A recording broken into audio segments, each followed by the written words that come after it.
of The American Entrepreneur, where we interview entrepreneurs all over the world. As long as they have a business or some type of service that they offer to people in the United States, we want to hear their story. The guest we have today, her name is KATA EK. She's an author of 6 books. And since Dream Starters University is all about helping people publish books, maybe we could get some tips and tricks from KATA EK. Thanks so much for doing this. Hi, thank you for having me. Yeah, it's 6 books from what I'm seeing and what you told me. That's incredible. Who are you? What got you into writing all these books? And maybe something you've learned along the way. So, who am I? Obviously, I'm KATA EK. I describe myself as a poet, an author, a dreamer, a proofreader, an editor, and a mom and a wife. That's really who I am in a nutshell. Okay. What really got me into writing, my main genre is poetry. I just branched off into, storytelling in the last, it took me 6 years to write that book, so the last book was storytelling. And what started me writing was, my parents got divorced they separated when I was 10, but they officially got divorced when I was 13. And I was trying to deal with the divorce. So we learned in school, you're taking your literary classes, your literature classes, and they're doing, sorry for the background noise. That's all right. They're teaching you how to write stories and poems and all that good stuff. And so I decided that I wanted to write poetry because it seemed pretty, more than anything, I love Dr. Seuss. My first book to ever read was The Cat in the Hat, and I still have the original copy from when I was 5. Mind you, I'm 32, so that's a really old book. And I'm 32 also, so. Okay, cool. So it's a really old book, clearly. And then he rhymed, and then Maya Angelou, she told her life story in her poetry. So when I started writing, because I admire both of those writers, I took what they had and put it in my own. So my writing became a form of a diary for me, like a journal. Okay. So every time I felt something, I wrote about it, and that's really what got me. Do you rhyme a lot? I've broken. Well, yes, I'm not even gonna lie. I thought I broke away from it, but I always come back. So yeah, I rhyme a lot. I love rhyming poems. It's just I love it because I do too. I like to write little jingles on a guitar, and it always has to rhyme. So yeah, it's great. See, and I used to think that a poem was not a poem if it didn't rhyme, and then I went to college, and they're like, these are different kind of poems. So my second book shows different styles of poems, but you'll still see my rhyming in there because I can't go away from it. That's awesome. Okay, so it was a way to cope over some really tough times in your life whenever you're 13 years old. Yep, express myself, Okay. if you will. Gotcha. Okay. And then how did that become just a hobby for many years, and then you started to get them published? How did that come about? I still write poetry. So the way I went about getting them published, I had my daughter when I was 21, and she was an infant, and I'm like, oh my God, I didn't do anything, and I'm probably a failure, and I don't want to go back to my high school reunion and haven't accomplished nothing. I don't want my daughter growing up thinking her mom's a bum. So Okay. mind you, she's a couple months old. This is all internal pressures, right? Everything is I did. I just knew that I was a failure as a parent because I didn't go to college till I was 23. And by then I had a son, so I had 2 kids. And so I just knew as a parent I failed my kids because I didn't do anything. Ah. And so you started writing more? Is that what it was? Yeah, actually, because I published the ones that I had. The poems in the first book are from ages 13 to 22, so I published those, but I never stopped writing. And that's how I got the first 3 poetry books, and I probably have one in the future, but I never stopped writing. And then I tried my hand at a novella because I professionally proofread, and I'm like, I want to tell a story. I want to tell a story too. I didn't know there was a lot of work behind it, but How long did that take you to write? I guess the poetry, you have the 3 poet books and then the 2 kids books? Yep. And I would think the kids books would be a lot of fun to write. They are. It's so easy to rhyme for little kids, and a lot of them, I learned with having my own kids and dealing with kids and babysitting that a lot of little kids in general, parents forget they're visual learners, and if you rhyme with something, it helps you remember, the visual aspect of it. So that was really fun. I mean, I can't draw, and I drew the pictures. My kids are gonna help me because mine look like a toddler drew them. All right. So you finished the 2 books, but the novella. And now tell me about that book. So I used my extreme imagination on this one, and it took me. okay, so it took me 6 years to write it, but when I sat down and worked on it, it took me maybe less than a year. If I think of all the time that I actually sat down and put on it. But it's about this girl who runs from her life or she chooses a different path, and she gets caught up in some, life drama, and she runs off, and then the drama finds her and catches up with her. It took on as I didn't map it out, so I just wrote it. And a friend of mine's like, you've got to do an outline, and you've got to do character development, which I didn't do. I'm not going to lie. So don't be surprised if the characters don't have development yet. I learned my lesson, though. But she's like, you need a story outline. I'm like, I don't know how to do that. I'm just going to write it. So I sit down, and my fingers just start moving. So it took twists and turns that I didn't even anticipate it taking. What's it called? And is it a happy ending? Is it a tragic ending? It's a happy ending, and it's called Secrets. Secrets, nice. Okay, and it's basically just any true events in there, basically from your own life or from somebody else's that you piled in, or was it something that you just thought of one night where you kind of that's all? I just made it up. Completely made it up. Secrets. I like it.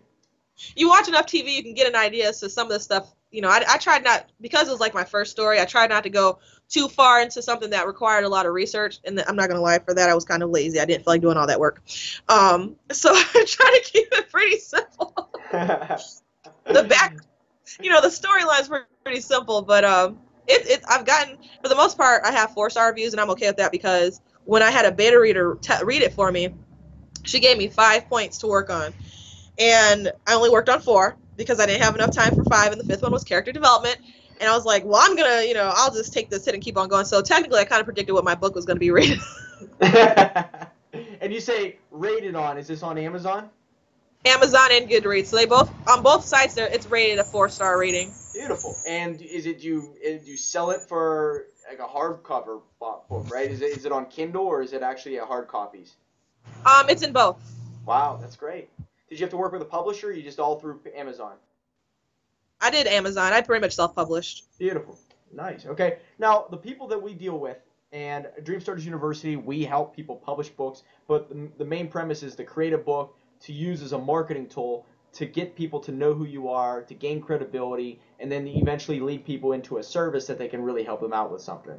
So if you were to advise anybody on writing a book, what would you say to them? Because really it begins with somebody writing about their story. They have to be an expert in their story or something that they're passionate about. What would you advise these people? Basically, what I would advise them is to write the story based on what you want to read, not what you think your readers are going to want to read, because you'll make it a lot harder. And if you start writing for the reader, then you'll never write for yourself. Oh, it's good. That's exact. I tell people authenticity wins. Put your personality down and make it seem like something that you would want to read. Like be entertaining to yourself. That's exactly what you're saying. That's beautiful. Yep. Okay. And the average time of you spending on writing a day or a week, does this differ? Because obviously you have kids and all this, but how do you devote time to writing?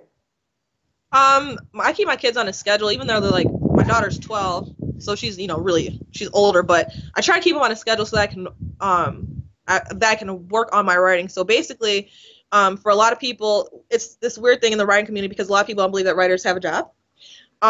So you have to job? Yeah, we don't have a job. Really, we're unemployed. So you have to treat it like a job. A friend of mine, she's an author. She told me if you want it to be a job, you have to treat it like a job. You have to, wake up and act like you're going to work every day, even if you're going to your computer. So you have to devote those hours and do nothing but work in those hours. So if you want to choose 2 hours, if you want to do 8, however you want to do your hours, you have to treat it like an actual job. Good way to put it. Nice. And you work with people used to, I guess, editors. Are you editing your own book? It seems like that's what you were doing. Like you know how to write, but you also know how to edit. Is that how you do it?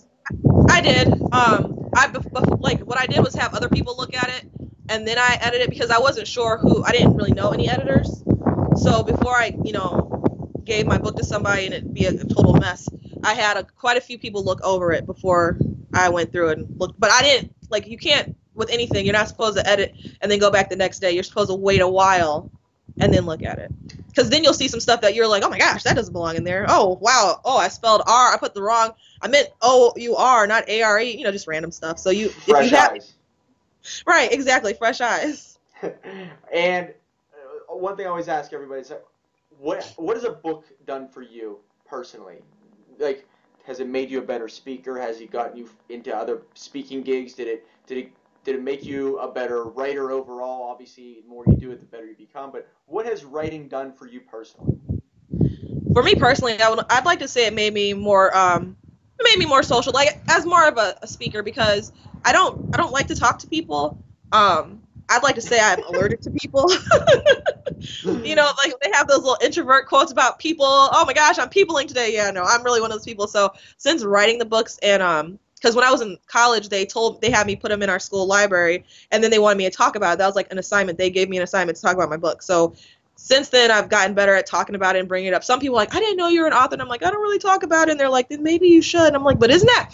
I always feel like it's boasting, but they're like, no, to say that you wrote a book is not boasting. It's to let people know this is what you do. What is boasting about it? Yeah, you should be proud of your work, right? That's your baby. You should be proud of it. It is. Well, and that's the other thing. I meet with a lot of people, and they're like, who am I to write a book? Well, guess what? Everybody who was a writer, at one point, they thought that same thing. So get your thoughts. Everybody has their own story. Get your thoughts down on paper, and just tell your story. And somebody, somewhere, is going to be able to relate to it and maybe take something from it, right? Exactly. That's beautiful. All right, so do you help people write books now? What do you do? Is there any way for people that are watching this to reach out to you? I know you're part of a Facebook group, but tell me if there's anybody watching, can you help them out with anything? Or Yeah, if they look up my name on Facebook, it's under author KATA EK. If they ever have any questions, they can just message me. It varies. I have people reach out and ask how to get published, how to start, how to focus. Just random, like honestly, it's random because I never anticipate the new questions from different people. So it's just, can you glance over this and tell me if it makes any sense? Or some need guidance or direction to know, places to go. And other people don't even realize that you should have two accounts on Facebook, a personal one and a professional one. So like I have two, because on my personal one, that's clearly personal, and my professional one has a bunch of strangers, and it's all for networking. So I have a thing about strangers, so it's kind of weird when I started doing it, because I'm like, I don't know these people. Yeah, you'll never see their face, and it's all through words, so it could be scary sometimes. I get that. It is, and I recommend that you make the two Facebook pages and you create an actual Facebook fan page. Everybody should have one so you can keep your fans and stuff up to date on your stuff. But nice. Yeah, they can contact me if they have questions. I don't mind helping them. Gotcha. And what's the is it basically KATA EK? I think, because I remember looking you up and I tried to find the one, I found the other, but it's KATA EK, right? Yes. Good deal. And the Facebook group, is that what it is? KATA EK? That's all the same thing? Am I in a group? I thought you were part of some type of author group, so I wasn't quite sure. Oh, no, I am. It's a Facebook page. It's called Authors in the Spotlight, and that gotcha. I do because I'm like, wait, I know I'm in some other groups, but not a specific one. But twice a week I do basic author interviews for authors. They're free, and I post them in my blog twice a week, and they have general questions. You answer them. You send a picture that you want, and I post it to the Authors in the Spotlight page as well, just so you can get more attention, I guess. And it's to help readers find other authors. Like when I started actually getting into the author community, I didn't realize that there were so many genres, and I didn't realize that there were so many authors out there that I had never heard of. So it's to help get more exposure in a sense. So what we do is we help people, like I said, create and publish books to use a marketing tool. And there's people who are offering assistance on, it could be accounting, it could be product development. Are they able to get interviews with you also? They can if they want. I can actually adjust their questions. Okay. And I can put them up there too. That'd be awesome. I'll send a few your way when everything is all squared away. So that'd be awesome. I really appreciate it. And I know that I have some stuff to fill out for you, so I will be doing that very soon here.